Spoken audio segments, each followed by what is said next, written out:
Though the newest member of NATO, Sweden is leading the way when it comes to defense and defense spending. I had the opportunity to speak with the Supreme Commander of the Swedish Armed Forces, General Claesson, to discuss how exactly Sweden is playing such a critical role in the war between Russia and Ukraine, and how Putin can be brought to the negotiating table in earnest. Well, General Claesson, thank you so much for taking the time to talk. I think as we begin this conversation, it's probably really helpful to go back to February of 2022 and the day that Russia launched its full-scale invasion against Ukraine. What happened in Sweden on that day? Okay, what happened on the 22nd of February 22? A lot. I was not the chief of defense at the time. I was chief joint operations, being responsible for all national operations. And I remember very vividly how my phone rang in the middle of the night, and a colleague said to me, "Boss, it has begun." So that was a very intense and very emotional moment because we were all sort of more or less convinced that something would happen, but not exactly when and to what extent and to what at what scale things would happen. So basically, this was a kind of a signal to change a lot in Sweden. And as you well know, the dialogue at the political level between Finland and Sweden and the US led to finally and eventually filing an application for full membership of the NATO alliance. So that's, and obviously the Russian invasion was the trigger. Yeah. So it's been just over a year since Sweden formally joined NATO. Talk a little bit about the U.S. relations with that and how the U.S. has been a part of maybe getting Sweden up to speed and that relationship growing since Sweden joined NATO. The first I would like to say is a big thanks to the United States because you kept us going, because the road into the alliance was a little bit bumpy, as you remember.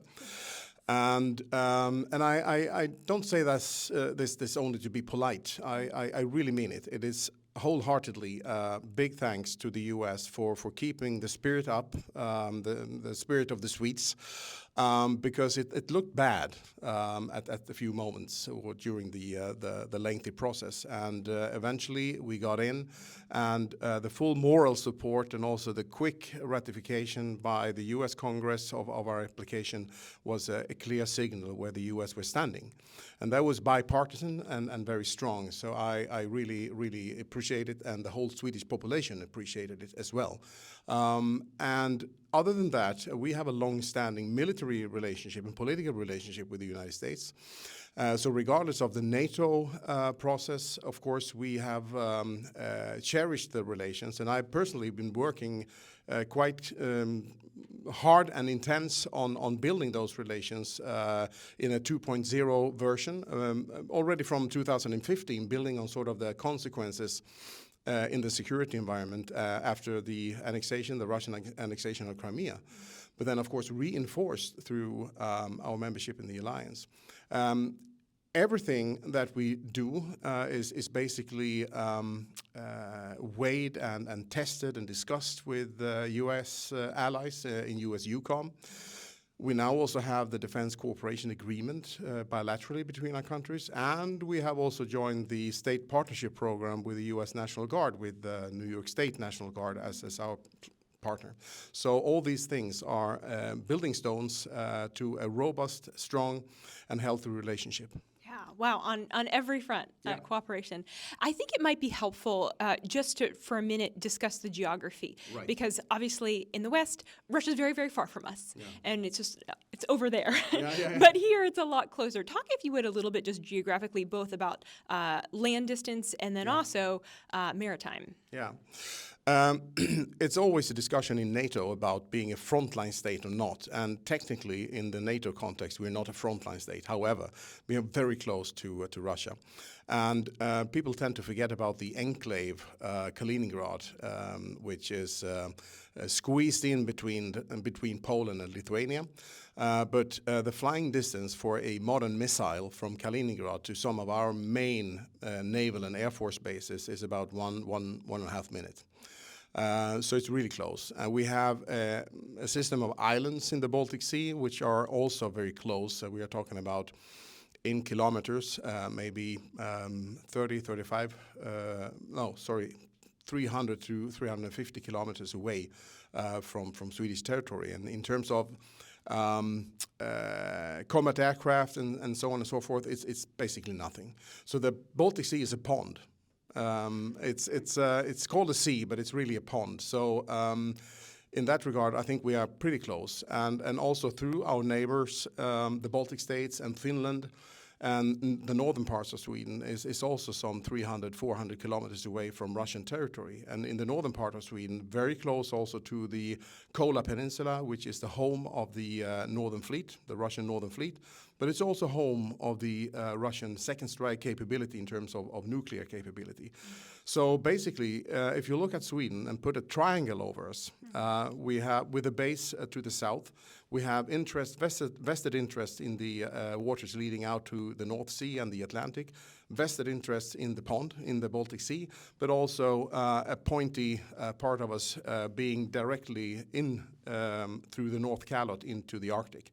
So all these parts of the geography is playing a role for us, obviously, but also for our international relationships. Yeah, absolutely. I think on that note, it's probably helpful to talk about weapons development and manufacturing. Sweden is really, in many ways, leading the charge as a NATO country on this front. If you would, talk about that ramp up of spending, defense spending, and specifically the weapons that you all are producing right here in Sweden. Yeah. We have a history of producing our own combat aircraft. Currently, 4.5 generation, the JAS 39 Gripen Echo version.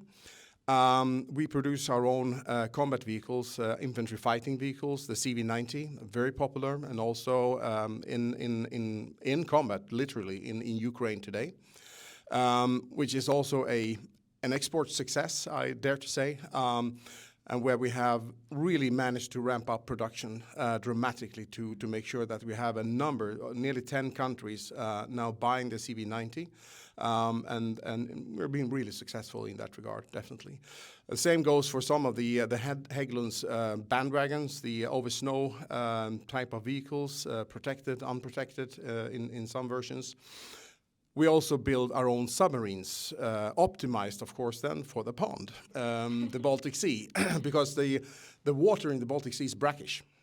So this specific mix of salty and sweet water constitutes very big problems for normal types of sensors, and a normal sensor technology is a little bit difficult to apply to these types of waters. So we have developed that over decades and turned that through the platform of a submarine into a really capable intelligence tool, but also, of course, an attack tool in terms of fighting in and under the surface of the Baltic Sea. Yeah.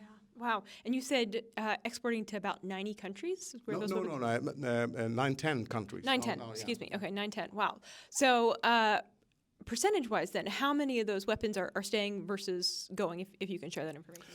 Oh, I don't have the exact information, but I will just make an estimate, say that we probably export about half of everything being produced. Okay. Wow. So along these lines of defense and weaponry, there are rumors that that Sweden is considering restarting, in light of Russia, is restarting its nuclear weapons program. Could you speak to that? Are those rumors true?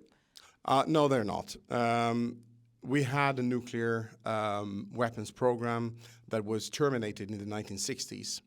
And there is no plan to restart that right now. We are a party to the Non-Proliferation Treaty, and we also see that the being tied into the deterrence system of NATO, there is no further need for any arrangement that includes nuclear weapons. So we're happy with the current arrangements. Yeah, excellent. Let's speak a little bit more to deterrence then. I think that's huge, and that's something that throughout my time here in Europe I've heard referenced over and over and over, that really at the end of the day, not only when it comes to defeating Russia in the Russia-Ukraine war, but even looking forward to the next 20, 30 years in handling Russia, the key is really that element of deterrence. What does that look like for Sweden? It looks like building defense, a trustworthy and reliable defense capability, because the Russians don't make any mistakes in that regard. I mean, they are not prone for being affected by flag waving and just flying around in general. They really have to believe in the strength that you are possessing and that you are showcasing. And that's what we do. That's our trade. Regardless of how small and how much, what we do has to be reliable, and it has to give the opponent the idea that, well, this is going to cost, and this is my task. This is what keeps me awake, not at night necessarily, but it keeps me focused to make sure that we build whatever we build is reliable, and it creates real military capability that can and will fight off. Yeah. Speaking of military capability, so many people, when the war started between Russia and Ukraine, or rather when Russia launched its full invasion, thought, okay, maybe a few months, a year tops, but no one really expected that Ukraine would get as far as they have and perform so well on the battlefield. And I wonder if you can just speak to your assessment of Russia's capabilities on the battlefield. Well, I think they have proven that their abilities do not lie in combat techniques, tactics, operational art, or anything like that. It lies in mass. And the tremendous amounts of losses that they are capable of absorbing is frightening, and it's intimidating, really, from a human perspective, to see how much they are ready to invest and to lose in terms of human life and human sacrifice. And other than that, I guess that they have the ability, through unity of command in terms of being a de facto dictatorship, that they can control the production line, they can implement a war economy, and thus also ramp up production to a level which is hard to replicate in the West. If we don't work together, if we don't get our act together in terms of finding ways and means to ramp up production and to unite ourselves. So I guess these are the advantages. But other than that, I think that it's fair to say that the Ukrainians have proven in so many domains that they are superior in their approach of problem solving, military problem solving, being able to sink a third of the Black Sea Fleet without even having a navy is pretty impressive. And to control the front line under these circumstances, and with the influx of a lot of support, but also support that is not always and necessarily interoperable, which have created a lot of logistical problems for them. So at the end of the day, I think that it's an uneven match in terms of military thinking and operational art, advantage for the Ukrainians. But then again, the Russian advantage, as always in history, has and is still mass. Yeah. So then how do we get to that line of peace and settlement?